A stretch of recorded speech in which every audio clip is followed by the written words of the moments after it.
मित्रों प्रणाम। मैं बीवी चौहान। हमारी यूट्यूब चैनल एनडीएस बाय बीवी चौहान में आप सभी का स्वागत है। हर दिन जब जब समय मिलता है, अवकाश मिलता है, वीडियो हम आपके सामने लेके आते हैं, और वो भी जो आपकी चाहत है, जो आपकी इच्छा है, जो आपकी डिमांड है। तो आज एक ऐसा सब्जेक्ट है कि जो सारी दुनिया में हर किसी को प्रभावित करने वाला है, वो है डर, भय, व्याधि, चिंता, शोक, उपाधि। हाँ, जिसमें हर कोई व्यक्ति कम या ज्यादा इससे ग्रसित है। मेंटल टेंशन भी कह सकते हैं, मानसिक तनाव जो आगे बढ़कर डिप्रेशन में कन्वर्ट होता है, और ये भी यदि लिमिट क्रॉस कर गया तो सुसाइड करने को भी व्यक्ति मजबूर हो जाता है और कर भी लेता है। तो इसका इलाज क्या, उपचार क्या? इसको मनोरोग कहते हैं। मेंटल टेंशन, मानसिक तनाव, आदि, व्याधि, उपाधि, शोक, चिंता, डर, भय। तो इसका इलाज और उपचार मन को शांत रखना है। मन से विचार निकलते हैं, मन को शांत रखें। कैसे रखें? एक जो आजकल चल रहा है सारी दुनिया में, वो है पॉजिटिव थिंकिंग। पॉजिटिव थिंकिंग करते रहो, करते रहो, करते रहो। जैसा तुम सोचोगे वैसा बन जाओगे। ऐसे गीत भी हम गुनगुनाते रहते हैं, ऐसे सूत्र का हम सहारा भी लेते हैं, लेकिन सोचना ये भी हमारे बस में नहीं है। देखो, ये समझ लेना है बहुत अच्छी तरह से। हम भटकते रहते हैं, उलझन में पड़े रहते हैं, भटकते रहते हैं। बस पॉजिटिव थिंकिंग करते रहो, कुछ भी है पॉजिटिव थिंकिंग। हाँ, कुछ भी नहीं होगा, कुछ भी। सारा जीवन पॉजिटिव थिंकिंग करते रहो। क्यों ऐसा मैं कहता हूं?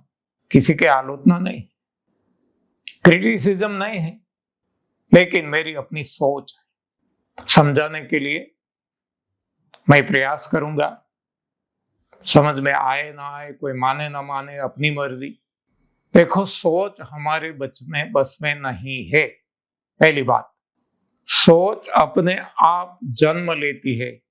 कहां से? मन से। तो जब मन गंदा है तो सोच गंदी ही निकलेगी। अब हम बाहर से कितना भी प्रयास करें, positive thinking, positive thinking, positive thinking, क्या होगा? क्यों? भीतर से तो नेगेटिव थिंकिंग, खराब विचार वही जन्म ले रहे हैं, क्योंकि मन ऐसा है। तो क्या किया जाए? स्वयं स्पष्ट है कि मन को शुद्ध कर लिया जाए। मन जब तक गंदा, सोच गंदी, बाहरी प्रयास कितना भी कर ले। बहुत सारे केसेस मैंने देखे हैं। एक केस का मैं आपको उदाहरण दूं। बॉम्बे में एक साधक, हाँ, कोई अपने अपने हिसाब से अपने अपने धर्म संप्रदाय के साधक होते हैं। उनको कैंसर था, मुझे बुलाया गया, मैं गया। वो वैसे स्पिरिचुअल स्पीकर भी थी। स्वाभाविक है कि वो मुझे उपदेश देने लगी, बहुत कुछ पॉजिटिव थिंकिंग के बारे में। मैं सुनता रहा।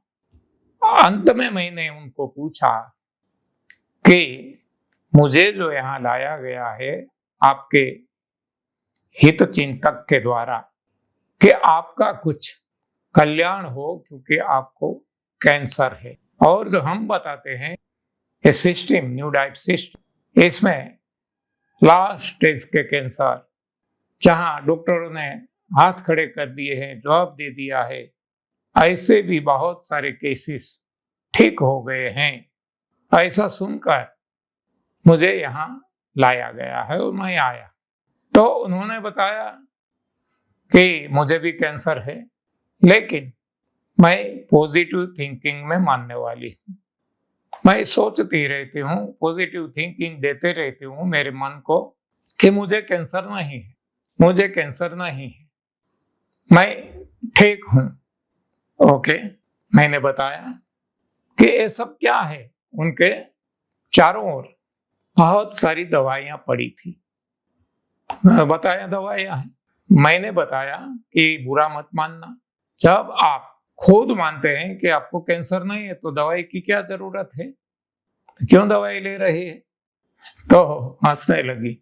दवाई तो लेनी पड़ेगी ना, कैंसर है वो तो है, लेकिन ये कैंसर का इलाज मैं कर रही हूँ कि मुझे कैंसर नहीं है। मैंने उनको दो हाथ जोड़ के समझाने की कोशिश करी कि बुरा मत मानना, आप जो आपके मन को बार बार कमांड दे रहे हैं कि आपको कैंसर नहीं है, वो ही आपके मन को ज्यादा जागृत कर रहा है कि you are affected by cancer. आप याद दिला रहे हैं बार बार। आपके मन को प्रभु याद में, सुमिरन में डाइवर्ट कर दिया होता तो शायद इसकी इफेक्ट कम होती, लेकिन आप पॉजिटिव थिंकिंग के सहारे आपके मन को बार बार कमांड दे रही है कि आपको कैंसर है, तो आपका मन इसमें ही लगा हुआ रहता है। दूसरा, ये तो केवल एक आर्ग्यूमेंट हो गई।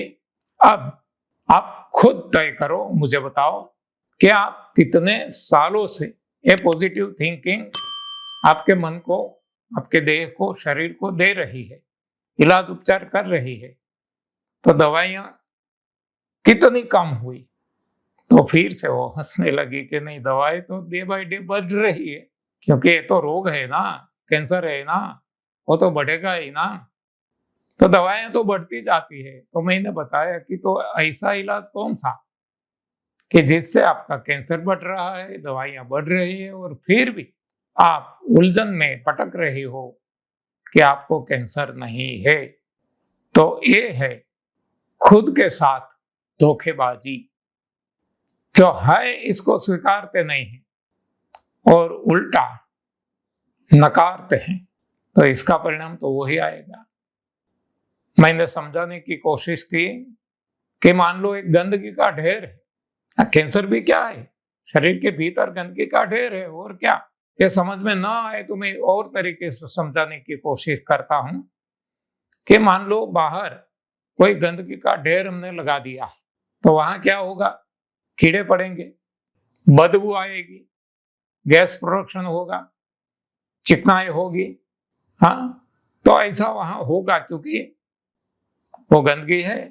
तो गंदगी का स्वभाव यही है, इसमें से बदबू ही आएगी, सुगंध तो नहीं आएगी।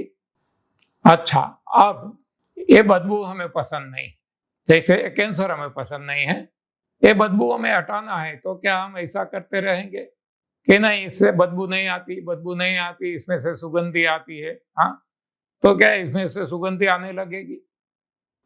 ये खुद के साथ छलना नहीं तो क्या है, धोखा नहीं तो क्या है। दूसरा, हम बाहर से प्रयास करते हैं, जैसे यहाँ प्रयास करते हैं मुझे कैंसर नहीं है, मुझे कैंसर नहीं है, वहां हम बाहर से प्रयास करते हैं क्या कि कोई ऐसे केमिकल्स जो होते हैं ना, अत्तर, सेंट, ऐसे कोई खुशबूदार केमिकल का छंटकाव करते हैं, तो अब क्या होगा?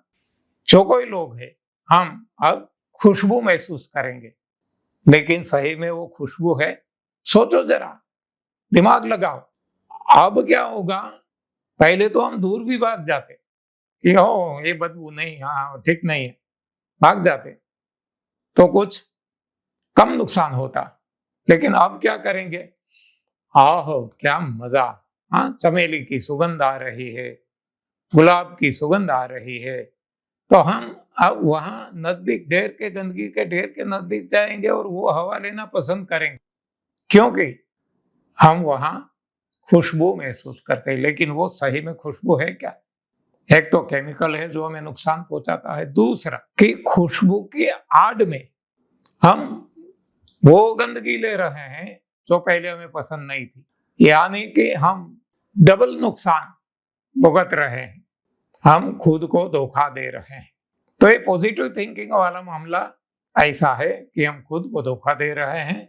भीतर से तो जो बदबू है वो निकल ही रही है, नेगेटिव थिंकिंग निकल ही रहा है, और इसको बाहरी प्रयास करे कि नहीं मुझे कैंसर नहीं है, कैंसर नहीं है, ये पॉजिटिव थिंकिंग नहीं है, समझ लेना, नहीं तो नुकसान खुद को है और किसी को नहीं। हाँ, जैसे वहां देखा।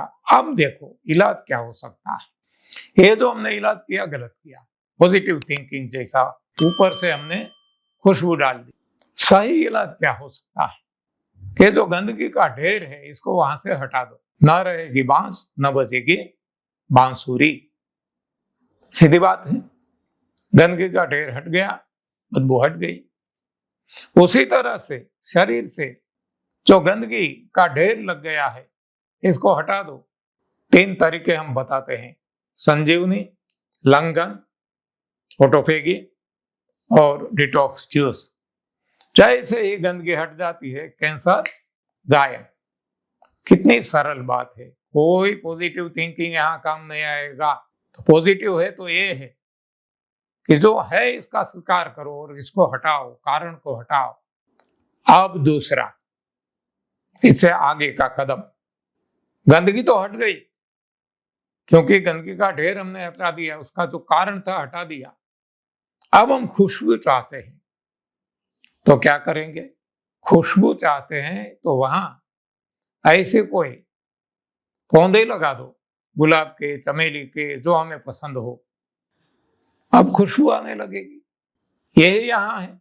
कैंसर तो हट गया, गंदगी हट गई, लेकिन अब मौज मजा मस्ती आनंद से जीना चाहते हैं तो फिर से गंदगी ना बने और जहां से खुशबू निकले ऐसा भोजन डाला जाए जो हमारा डिजाइन फूड है, जो इंसान के लिए भगवान ने बनाया। कंदमूल, फूल फल, पत्तियां, पानी, हवा, प्रकाश, आकाश, ये खाते रहो और मौज मजा मस्ती आनंद, ये खुशबू है जीवन की, जिंदगी की। तो ये पॉजिटिव थिंकिंग में मत उलझो।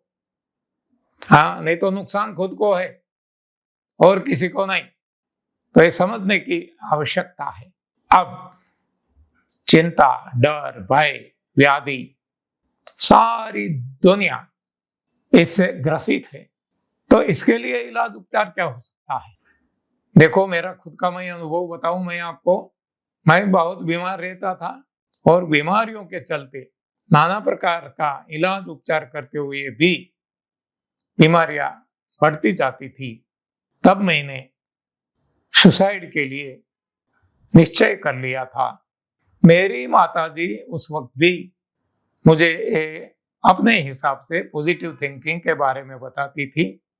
वो हर दिन खाना जो बनाती थी, जो कुछ बनाती थी, दाल चावल रोटी XYZ, जो भी, दही दूध छाछ की मक्खन XYZ, मिठाइयाँ, तो प्रभु स्मरण करते करते बनाती थी।